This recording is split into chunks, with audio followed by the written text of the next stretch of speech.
ഇവിടെ ഉണ്ടോ? എവിടെ? അബ്ദുള്ള മാഷ് ഒന്ന് എഴുന്നേറ്റാട്ടെ. പടച്ചോൻ ഇത് പറഞ്ഞപ്പോൾ അബ്ദുള്ള മാഷ് ഇവിടെ ഉണ്ടെങ്കിൽ മാഷ് ഇങ്ങോട്ട് വരേൻ. പണ്ട് മുതലേ സ്കൂൾ സിസ്റ്റത്തിൽ അറബിക് അധ്യാപകർ എന്ന് പറഞ്ഞാൽ, ക്ഷമിക്കണം കേട്ടോ, അറബിക് അധ്യാപകർ എന്ന് പറഞ്ഞാൽ എന്താണ്? ഒരു താഴെ ഗ്രേഡിലുള്ള ആൾക്കാരായിട്ടാണ് ഞങ്ങളെ കാലത്തെ കുട്ടികളുടെ മനസ്സിലുണ്ടാവുക. ഞാൻ 92 SSLC എഴുതിയ ഒരാളാണ്. ഞങ്ങളെ കാലത്തെ അറബിക് അധ്യാപകന് വലിയ വിലയില്ല. പക്ഷേ ഞങ്ങളുടെ അറബിക് അധ്യാപകനിൽ അബ്ദുള്ള മാഷുണ്ട്, ഇടവണ്ണക്കാരൻ, നിങ്ങൾക്ക് അറിയായിരിക്കും, ചേർലാല സ്കൂളുണ്ടായിരുന്നു. അദ്ദേഹം ഇമോഷണലി കുട്ടികളുടെ കൂടെ കൂടിയതുകൊണ്ട് ടോട്ടൽ സ്കൂളിലെ അധ്യാപകരെക്കാൾ ഞങ്ങൾക്ക് ഇഷ്ടം അബ്ദുള്ള മാഷായിരുന്നു. എന്താ കാര്യം?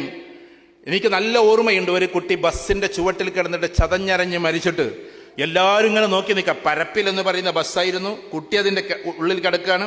ആ സമയത്ത് അദ്ദേഹം ഓടി വന്ന്, ആർക്കും അത് എടുക്കാനോ ഒന്നിനും തോന്നുന്നില്ല, അങ്ങനെ കിടക്കുകയാണ്. ആ കുട്ടിയുടെ തല മാത്രം ഇങ്ങനെ ഇളകുന്നുണ്ട്. ആ സമയത്ത് അബ്ദുള്ള മാഷ് ഓടി വന്നിട്ട് ആ കുട്ടി എങ്ങനെ പൊക്കിയിട്ട്, കേസും കൂട്ടങ്ങളും കോടതിയൊക്കെ വേറെ, അതൊക്കെ വേറെ സമയത്ത് വന്നോളും, അതൊന്നും ആലോചിച്ച് നിന്നില്ല. ആ കുട്ടി എങ്ങനെ വാരിയെടുത്തിട്ട് ജീപ്പിലേക്ക് ഓടുന്ന അബ്ദുള്ള മാഷെ ആ കാലഘട്ടത്തിൽ ഒരു കുട്ടിയും മറക്കില്ല. അദ്ദേഹം ഒരു അറബിക് അധ്യാപകനായിരുന്നു. ഇവിടെ ഉണ്ടോ? എവിടെ? അബ്ദുള്ള മാഷ് ഒന്ന് എഴുന്നേറ്റാട്ടെ. പടച്ചോൻ ഇത് പറഞ്ഞപ്പോൾ അബ്ദുള്ള മാഷ് ഇവിടെ ഉണ്ടെങ്കിൽ മാഷ് ഇങ്ങോട്ട് വരേൻ. മാഷ് ഒന്ന് എഴുന്നേൽക്കും. മാഷേ, നിങ്ങളൊന്ന് വരുന്നത് കണ്ടോട്ടെ. പടച്ചോനെ, ഞാൻ മാഷ് ഇവിടെ ഉള്ള കാര്യം അറിയേയില്ല കേട്ടോ. എൻ്റെ അധ്യാപകനാണ്.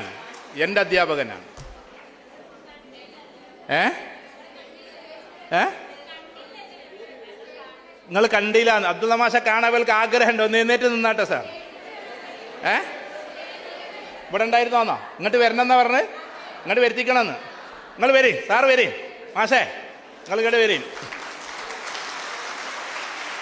ഇതൊരു വല്ലാത്തൊരു കോൺഫിഡൻസ് ആണ്. ഞാൻ അബ്ദുള്ള മാഷ് ഇവിടെ ഉണ്ടാവുമെന്ന് വിചാരിച്ചിട്ടേ ഇല്ല.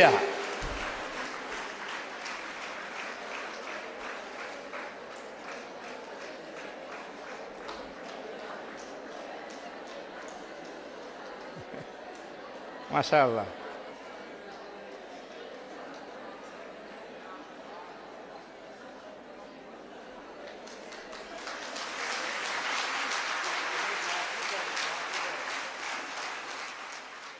നിങ്ങളിപ്പോൾ താഴത്തിരിക്കുമ്പോൾ ഞാൻ ഇവിടെ ഇരുന്നിട്ട് എന്നെ ഫുള്ള് ക്ലാസ് എടുത്ത് പഠിപ്പിച്ച ആളാണ്. മൂപ്പര് താഴത്തിരുന്നേ നമ്മളോട് നിന്ന് പ്രസംഗിക്കണതേ ശരിയല്ല. ഇതേപോലെ ഞാൻ അദ്ദേഹത്തെ ഇരുത്തിക്കൊണ്ട് പറയല്ല, ഞങ്ങൾ കോട്ടിയളിച്ചുകൊണ്ടിരിക്കുകയാണ്. സാറിന് ഓർമ്മയുണ്ടാവും, ആ സമയത്ത് ഹബീബ്, ബൊല്ലു ഹബീബ് എന്ന് നമ്മളവനെ വിളിക്കുക. ഹബീബിൻ്റെ ജാവൽ, അവൻ ഭയങ്കര ജാവലിൻ ത്രോ ആണ്. ജാവൽ എറിഞ്ഞു. ജാവൽ അങ്ങോട്ട് താളം തെറ്റിയിട്ട് അങ്ങോട്ട് വന്നിട്ട് കോട്ടിയളിച്ചുകൊണ്ടിരിക്കുന്ന ഞങ്ങളുടെ കൂട്ടത്തിലുള്ള റാഫി എന്ന് പറയുന്നവൻ്റെ മസിൽ അങ്ങോട്ട് കയറി. എന്നിട്ട് അതിൻ്റെ ഇരുമ്പ് കംപ്ലീറ്റ് അപ്പുറത്തേക്ക്, അതിൻ്റെ മരം ഫുൾ ഇപ്പുറത്തേക്ക്. എന്ത് ചെയ്യണമെന്ന് ഒരാൾക്കും പിടുത്തല്ല. ഞങ്ങളന്ന് 5ാം ക്ലാസ്സിലോ അല്ലെങ്കിൽ 6ാം ക്ലാസ്സിലോ ആണ്. 6ാം ക്ലാസ്സിലാണ്. സാറിന് ഓർമ്മയുണ്ടല്ലോ. ആ സമയത്ത് ഫെഡറിക് മാഷിൻ്റെ വീട്ടിൽ പോയിട്ട് എന്തോ ഒരു ആയുധം കൊണ്ടുവന്നിട്ട് ഈ സാധനം എല്ലാവരെ കൊണ്ടും കൂടി പിടിപ്പിച്ചിട്ട് എന്നിട്ട് ഈ കുട്ടിയെയും കൊണ്ട് ഗ്രൗണ്ടിലൂടെ ഓടുന്നൊരു അബ്ദുള്ള മാഷ ഇന്നും നമുക്ക് ഓർമ്മയുണ്ട്, എൻ്റെ കുട്ടീന്നും പറഞ്ഞിട്ട്.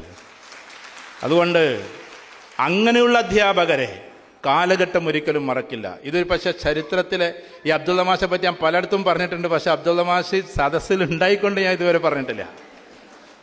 എൻ്റെ കുട്ടീന്നും പറഞ്ഞിട്ട് ഒരു ഓടലാണ്. ആ ഓടലിൽ എല്ലാം ഉണ്ട്.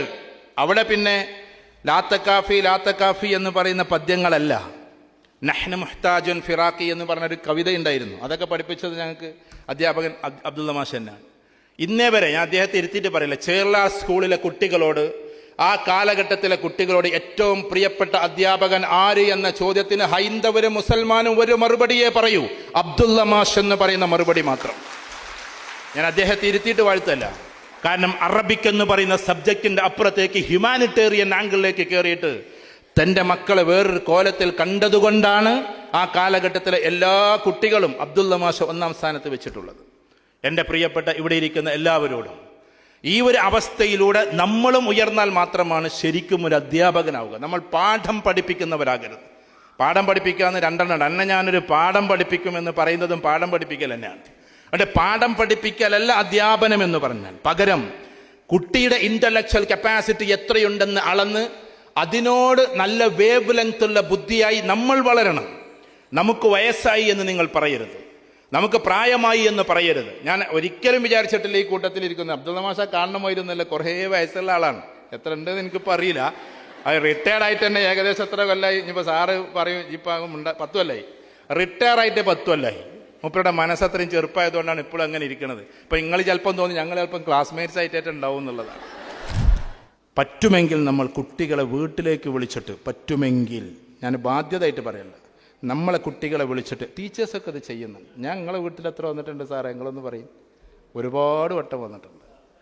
ഈ അബ്ദുള്ള മാഷ വീട്ടിൽ എനിക്ക് നല്ല ബിരിയാണിയും ചോറും ഒക്കെ വിളമ്പി തന്നിട്ടുണ്ട്. കുട്ടികളെ വീട്ടിലേക്ക് വിളിച്ചു വരുത്തുക, എന്നിട്ട് കുട്ടികൾക്ക് ഭക്ഷണം കൊടുക്കുക. അത് അവർക്കൊരു ഭയങ്കര ബോണ്ടിങ് ആണ്. നിങ്ങൾ ഭയങ്കര ബിരിയാണി ഒന്നും ആക്കണമെന്നൊന്നുമില്ല, ചെറുതായിട്ടൊരു ചെറിയ സൽക്കാരങ്ങളൊക്കെ. കുട്ടികളെ എപ്പോഴും ഇങ്ങനെ പേഴ്സണൽ കൗൺസിലറായിട്ട് കൂടെ നമുക്ക് കൂടാൻ പറ്റണം. പേഴ്സണൽ കൗൺസിലറായ ആളുകളെ ഭയങ്കര ഇഷ്ടമാണ് കുട്ടികൾക്ക്. അബ്ദുള്ള മാഷ്, ബഹുമാന്യനായ അബ്ദുള്ള മാഷെക്കുറിച്ച് ഡോക്ടർ സുലൈമാൻ മേൽപ്പത്തൂർ നമ്മളോട് പറഞ്ഞ വളരെ ആവേശകരമായ കാര്യം നമ്മുടെ മനസ്സിൽ, അദ്ദേഹത്തിൻ്റെ ഒരു ഗിഫ്റ്റ് അദ്ദേഹത്തിൻ്റെ ശിഷ്യം കൊടുക്കട്ടെ എന്നാണ് പറയുന്നത്. യെസ്.